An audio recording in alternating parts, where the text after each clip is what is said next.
Hola a todos, hola a todas, muy bonito día. Bienvenidos a un nuevo episodio de Senderos. El día de hoy vamos a hablar sobre uno de los temas más fascinantes en lo que es la cosmovisión de Oriente y que es la reencarnación. Uno de los temas que para muchos puede parecer contraintuitivo porque estamos acostumbrados a otra forma de pensar y otra forma de sentir. Es parte del bloque cultural con el que nacemos en los países occidentales, si se me permite esa reducción, como también es parte del bloque cultural de los países orientales. Para el día de hoy, la verdad es que les iba a hablar de otro tema, sobre cómo sanar enfermedades de forma natural. Particularmente lo voy a enfocar en el caso de la tiroides, pero hice una votación en las redes sociales y si bien estuvo muy peleado, mayoritariamente ganó la opción de la reencarnación. Debo decir, eso sí, que los temas están muy relacionados y espero que eso quede claro al final de este episodio. Cómo sanar enfermedades de forma natural y particularmente la tiroides, lo vamos a ver en el próximo. Así que dicho eso, vamos allá. Lo primero que quiero decir es que cuando hablo de reencarnación lo hago siempre desde dos perspectivas. Por un lado, lo que podríamos decir que es la perspectiva original, es decir, la reencarnación como un fenómeno real, y luego la reencarnación como un fenómeno simbólico, psicológico, que puede ser aplicado a nuestra propia vida en el entendido de que constantemente nuestra mente está cambiando y uno puede sentir que la reencarnación está aplicando en los distintos estados de mente que nosotros llevamos. Hay personas que dicen que la reencarnación es simplemente esto, una metáfora de cómo vivimos el día a día, pero lo cierto es que en este lado del país no se vive como una metáfora, sino como algo realmente tangible, es decir, lo que ocurre cuando morimos y luego cuando volvemos a nacer en una vida siguiente. Obviamente uno lo puede tomar desde cualquiera de las dos perspectivas. De hecho, en términos pedagógicos puede ser útil cualquier perspectiva que te sea afín o que te sirva para poder moldear de alguna manera tu vida, tus perspectivas. Así que se pueden quedar con lo que más les guste o con lo que mejor les venga en este momento. Para poder entender la reencarnación como fenómeno en la cosmovisión de los países de Oriente y particularmente del budismo y del hinduismo, que es desde la vereda desde la cual voy a estar hablando, es importante notar que la metafísica con la que estas tradiciones conciben la vida es distinta a la de Occidente. Nosotros en Occidente tenemos una visión bastante más materialista o newtoniana en el entendido de que yo soy este cuerpo, ¿no? Esta esfera sólida que va por la vida relacionándose con otras esferas. Yo soy este cuerpo, mi vida nació con este cuerpo y cuando este cuerpo muera, mi vida desaparece. No hay otra vuelta que darle. De la oscuridad vine y a la nada regreso. Nacemos, vivimos, morimos y se acabó el espectáculo. Sin embargo, aquí me gusta siempre hacer un pequeño contrapunto. Los que suscriben a la hipótesis de la no reencarnación, como la mayoría de nosotros antes quizás de empezar a explorar estas otras tradiciones, decimos que venimos de la nada, luego vivimos y al morir regresamos a la nada para siempre. Sin embargo, es interesante pensar, si uno nació de la nada y a la nada vuelve, entonces, ¿qué evita que eso vuelva a ocurrir? Si una vez naciste de la nada, ¿por qué no vas a poder volver a nacer de la nada otra vez? Es una línea de pensamiento no tan típica, pero quizás ayuda a entender que no estamos tan claros, ¿no? ¿Qué es lo que ocurre después de la muerte? Quizás ni siquiera lo hemos pensado lo suficiente. Pero volviendo a la perspectiva de Oriente, ¿qué es lo que se plantea? Que toda nuestra existencia está constituida por distintos elementos. El cuerpo es uno de ellos, hay energía, está la mente con las memorias, las emociones, y dentro de la perspectiva hinduista, que es ligeramente distinta a la del budismo, se dice que uno de los elementos particulares de toda nuestra constitución es la conciencia. La conciencia puede entenderse como la percepción pura, lo que se suele homologar con la deidad Shiva, o en la filosofía Samkhya, que es la que está detrás del yoga, con Purusha. Entonces tenemos esta conciencia pura, desnuda de cualquier otro elemento.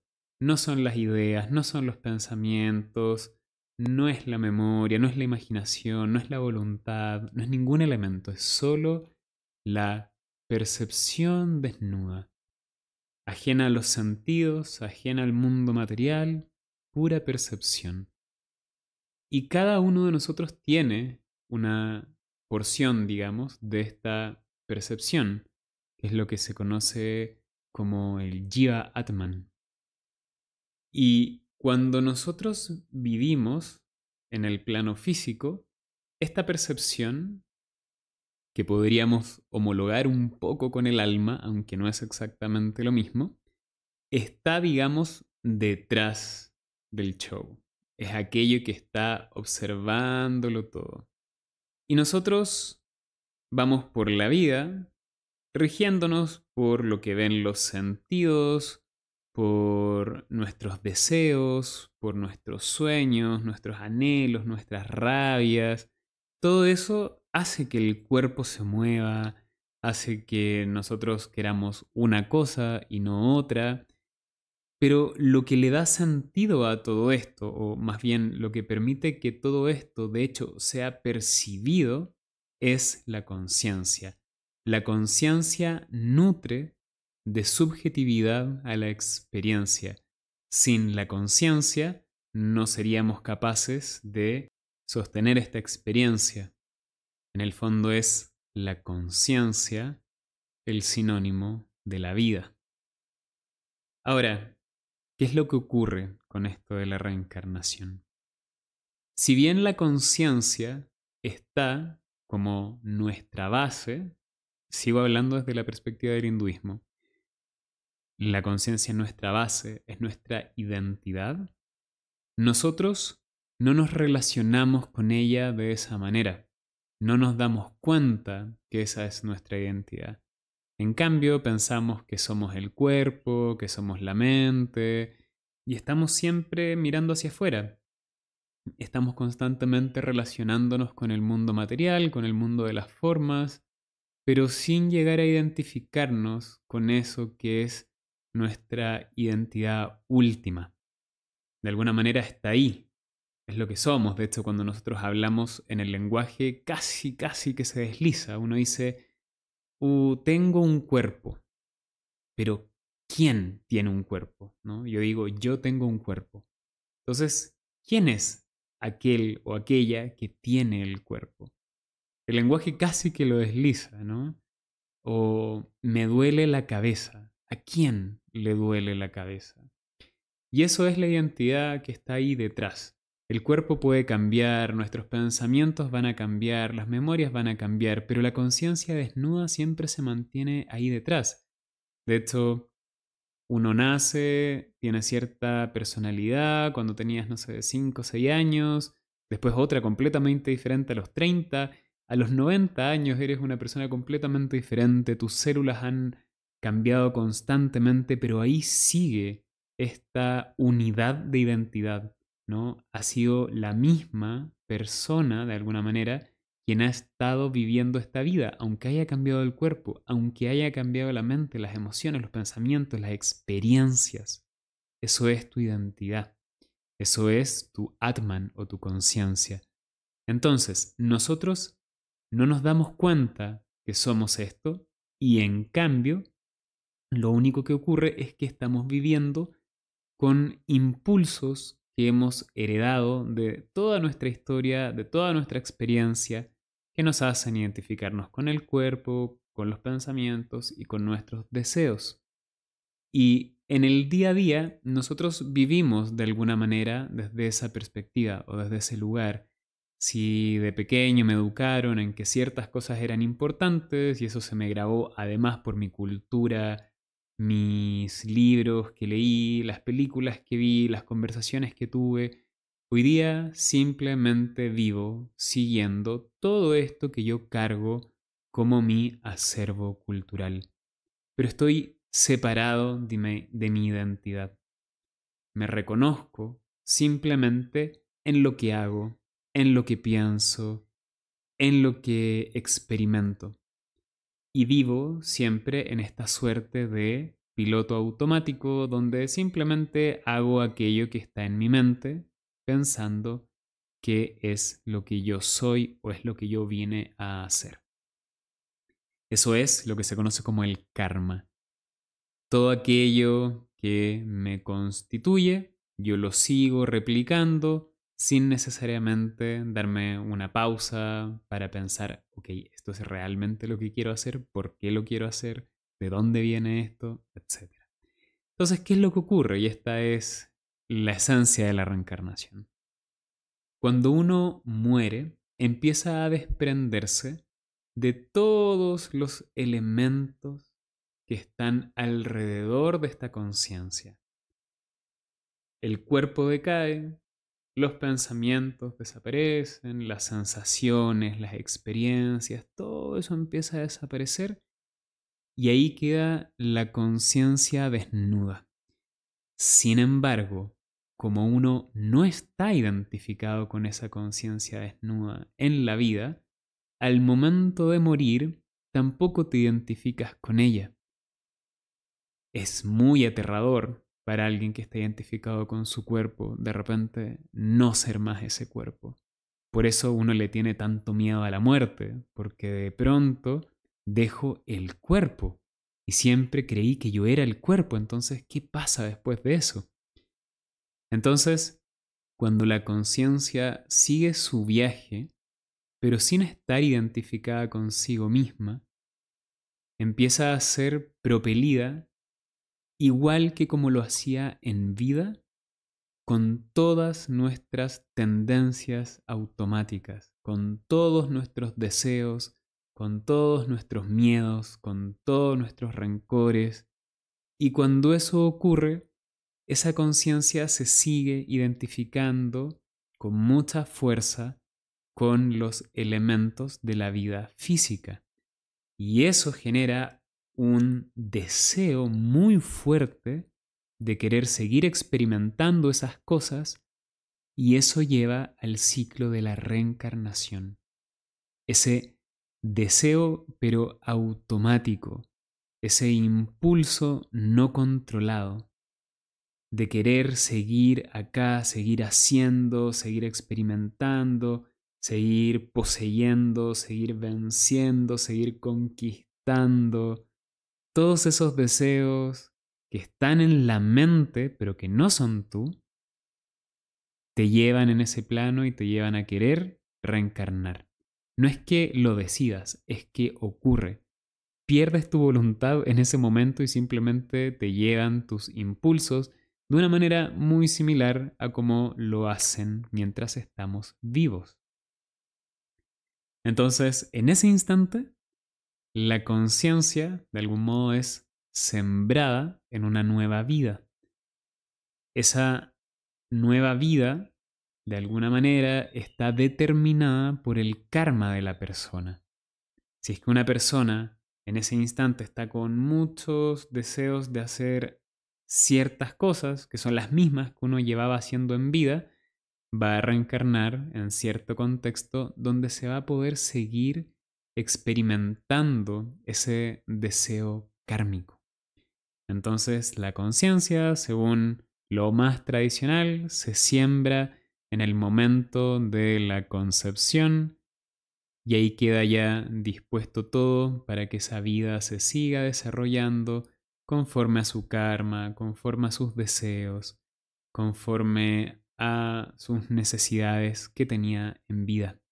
Entonces es bien especial porque cuando te preguntan qué pasa después de morir, básicamente la respuesta es lo mismo que estaba ocurriendo cuando estabas vivo, porque tu vida se fue construyendo con tus acciones, deseos, decisiones, y eso se va a seguir replicando en la próxima vida.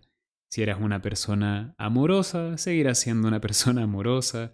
Si tenías mucho miedo, seguirás teniendo mucho miedo.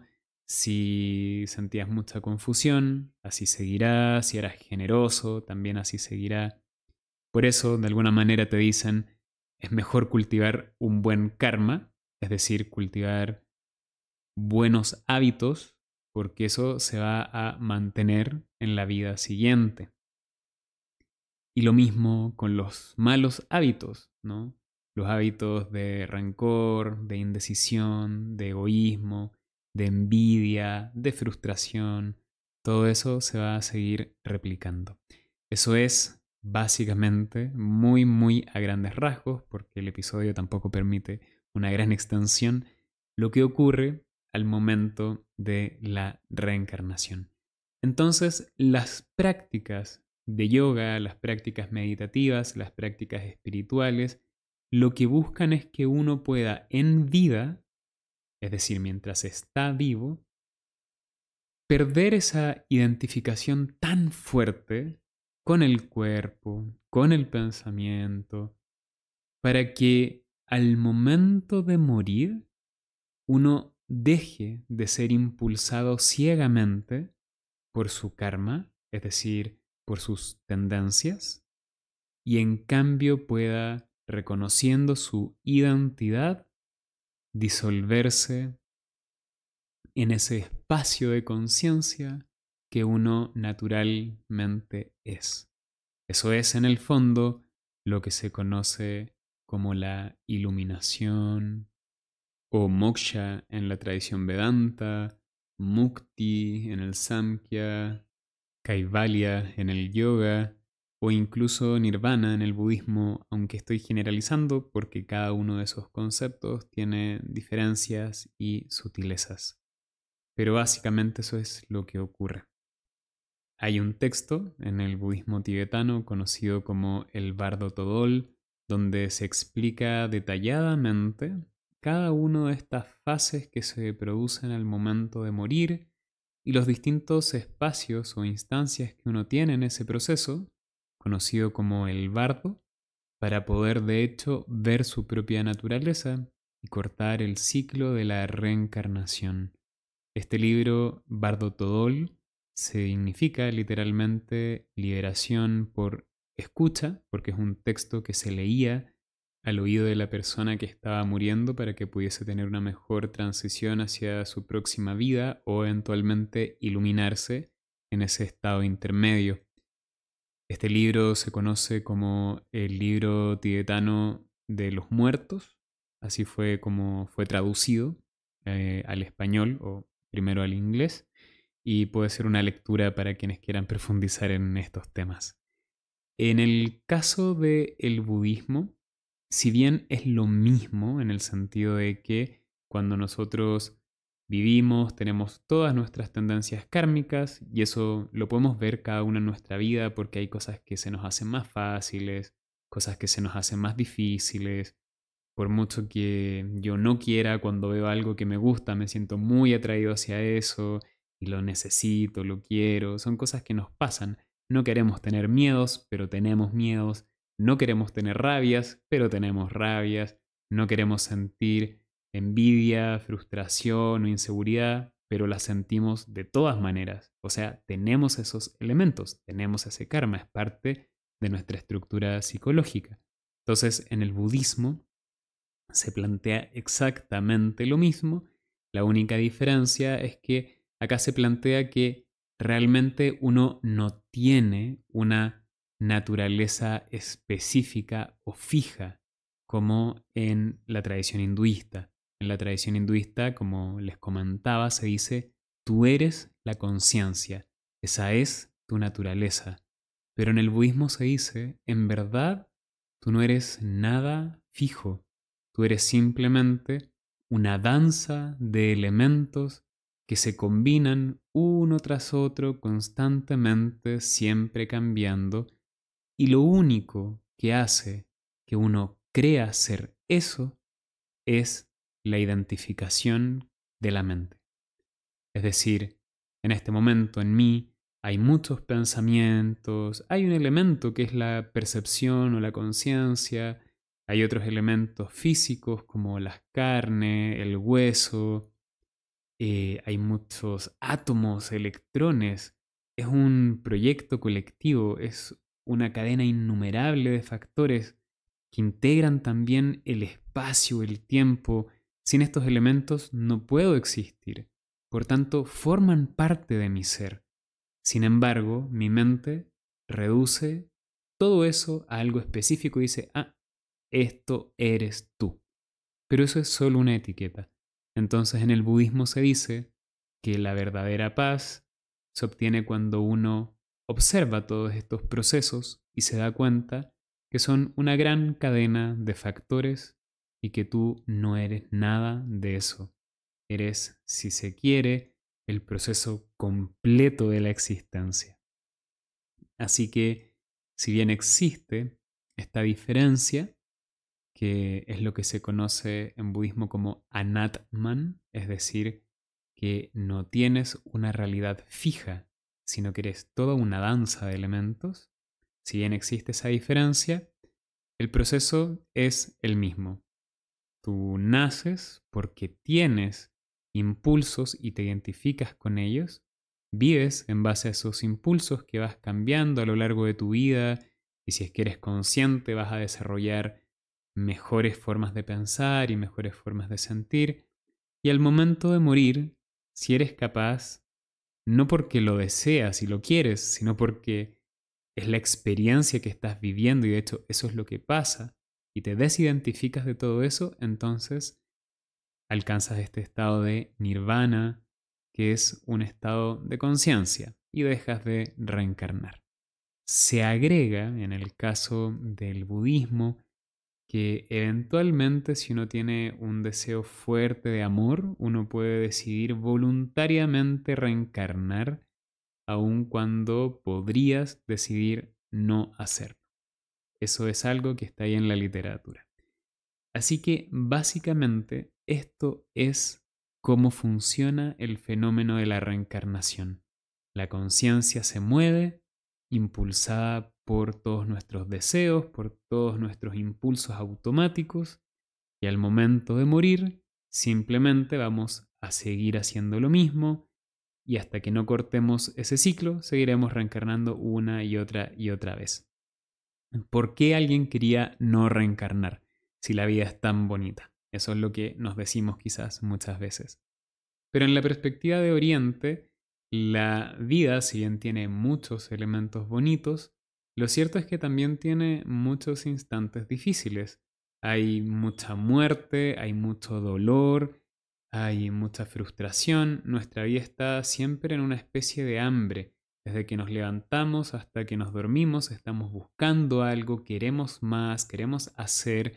Y claro, en este juego infinito, porque desde la perspectiva oriental nuestra vida está en este juego desde un tiempo sin origen, desde eones, eones, eones, no siempre la pasamos bien. A veces tenemos vidas bonitas, que bueno, a veces vidas maravillosas, mucho mejor, pero todo eso va cambiando. Y hay veces que nos toca vivir en guerra, hay veces que nos toca vivir en hambruna, y no solamente como humanos, también vivimos como animales o en otros planos de existencia. En estas tradiciones se dice que no solamente existe este universo, hay muchos universos paralelos, tampoco este es el primer universo, la vida ha estado constantemente en procesos de expansión y contracción, existencia, no existencia, y uno encarna y encarna y encarna sucesivamente. Y hay veces que tienes la suerte o el karma de generar condiciones donde puedes aprender, donde puedes mejorar, donde puedes tener una mejor vida, donde puedes eventualmente aprender sobre tu naturaleza y eso te acerca a dejar de reencarnar, pero hay millones de vidas en las que no tienes eso. Eres quizás un animal que no tiene la capacidad de entendimiento, de discernimiento, quizás tienes día a día y segundo a segundo que escapar de depredadores, ya sea en este o en otros planetas. Pero básicamente la perspectiva es, este juego ha sido eterno. Y en este juego sí, muchas veces la pasas bien, pero en innumerables ocasiones la pasas mal. Entonces, ponerle un fin en verdad es un gran descanso y por lo demás es estar en contacto con tu naturaleza. No quiero extenderme mucho más para no alargar el episodio, pero sí voy a cerrar dos cosas que dije al comienzo. La primera es que, si bien esta es la forma tradicional de entender la reencarnación, para muchas personas que no creen en la reencarnación, la forma de interpretar esto en tu propia vida es que a cada momento tú estás encarnando tus impulsos. Y hay veces que tú encarnas en el cielo, digamos, porque estás muy feliz, estás muy contento, todo te está resultando bien. Hay veces que reencarnas en el infierno porque tienes mucha rabia, mucho dolor, mucha pena, mucha frustración. Y hay veces que encarnas en planos más normales, donde tienes condiciones para estar tranquilo, estudiar, etc. Y todo eso pasa constantemente, momento a momento, segundo a segundo. Entonces, dejar de reencarnar desde esta perspectiva psicológica significa ponerle un punto de término a las tendencias automáticas, trabajar tu voluntad para que en cada momento puedas elegir de modo libre cómo vives. Significa no seguir todos los impulsos de miedo, de rencor, de competencia, de ambición, y en cambio poder tomar decisiones mucho más orgánicas, más cariñosas, más naturales, desde que abres los ojos hasta que los cierras por la noche. Esa sería de alguna forma la perspectiva psicológica de entenderlo y las prácticas de yoga o de meditación, más que un fin de realización de tu naturaleza, pasarían a ser más bien prácticas terapéuticas, donde desarrollas una psicología más saludable. Eso, entonces, el primer tema que había dejado abierto. El segundo tema que había dejado abierto es qué tiene que ver esto con sanar. Que cuando nosotros estamos conectados con nuestra naturaleza, vivimos en completa paz, en completa armonía, en completa calma. Porque si no te identificas con el cuerpo, no te importa que alguien te diga feo, no te importa que se te caiga el pelo, tú no eres ese cuerpo, no importa realmente lo que le pase. No sientes ningún tipo de problema si estás envejeciendo, si tu piel se arruga. Si no te identificas con la mente, tampoco te importa si en algún momento tus pensamientos no funcionan de la misma manera que funcionaban antes, tampoco tienes esa ambición por ser el más inteligente. Quizás sí quieres tener un cuerpo saludable, porque eso te permite funcionar en la vida.